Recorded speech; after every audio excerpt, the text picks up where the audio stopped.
I wonder if you've ever had this happen to you. You're slumbering in your couch on a peaceful afternoon, and suddenly the dog starts to bark. And you get up to see what all the commotion is about. You feel the adrenaline rush and your heart is racing. And suddenly things start getting done in your house that perhaps should have been getting done a long time ago. This illustration serves to show us a little bit about how pro-tandem works. Let me see if this little story will help illustrate what happens in our cells. We used to have a little dog we named Whippet. She was a Shetland sheepdog, and they are really an amazing breed.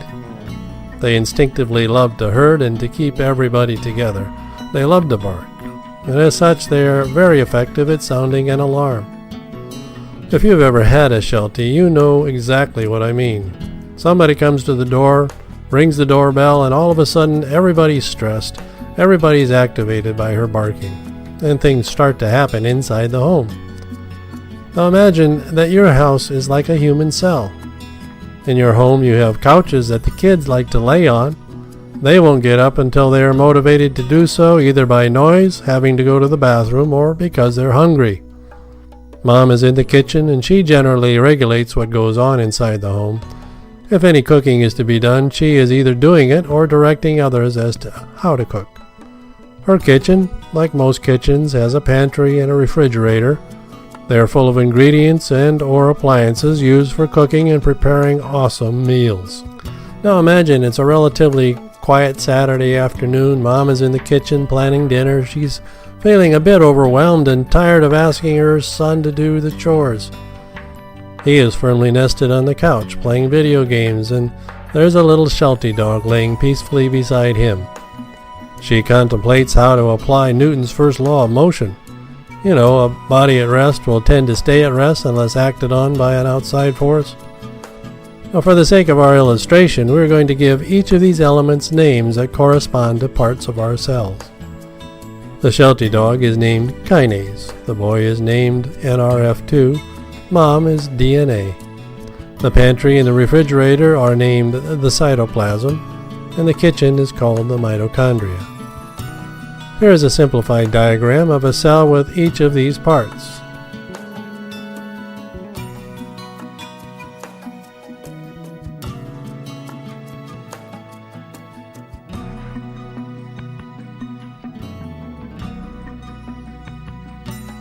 So DNA, or Dina if you prefer, really knows how to cook. You might say that she has the blueprint for growth. She's standing in the mitochondria, or the kitchen. She's retrieving things from the cytoplasm, or the refrigerator and pantry, and she prepares the food that will give the family energy. Nrf2, or Nrf2 if you will, is absorbed in his video game and relatively inert. Kinase, the Sheltie dog, is dormant at his side but always alert. Now as long as Nrf2 remains inert, and there are chores that he should be doing that are not getting done, the family starts to get stressed, especially Mom. In fact, there's so much to do that Nrf2 just felt overwhelmed, and so he just doesn't even bother. As a result, the garbage that he is supposed to be removing is piling up. His room is a mess, his homework isn't done, his grades are failing. The family is stressed. Suddenly, the doorbell rings, and instantly Kinase races to the door, barking. This jolts Nrf2, Nrf2, and he makes him get off the couch. He goes to see what the commotion is, and he tries to quiet Kinase down. In the process, he wanders into the kitchen, or the mitochondria. His mom gets the bright idea that she's going to offer to make him some cookies, providing he gets his chores done. Suddenly, Nrf2 gets active. He starts vacuuming floors, getting ingredients, removing garbage, and generally getting things done. He's throwing all the switches. His mom teaches him how to make the cookies. He eats them, gets happy and productive, and now there's a lot less stress in the home. This is sort of how pro-tandem works. Pro-tandem is the doorbell ringer. It's an Nrf2 activator. And it does it by making a change to kinase, and in turn makes a change to Nrf2 and gets it moving. Once that Nrf2 gets into the mitochondria, it starts throwing switches that modulate gene expression. Some of these genes upregulate certain enzymes and downregulate other enzymes. This starts the process of cleaning up the overload of free radicals stressing the body. One of the enzymes that gets upregulated is called superoxide dismutase, or SOD.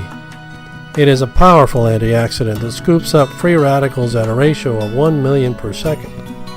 In addition, other enzymes such as catalase and glutathione peroxidase are responsible for gene expression that downregulates inflammation. This combination provides a 1-2 punch, reducing the overwhelming load of free radicals that cause such stress to our bodies. This is very significant because it's not possible to take in enough antioxidants to clean up the overwhelming load of free radicals that bombard us from multiple sources every day. But now it is scientifically shown that Protandim is the first product ever that regulates gene expression, allowing your body to produce its own antioxidants. There are numerous university studies that show how Protandim activates Nrf2 and modulates gene expression.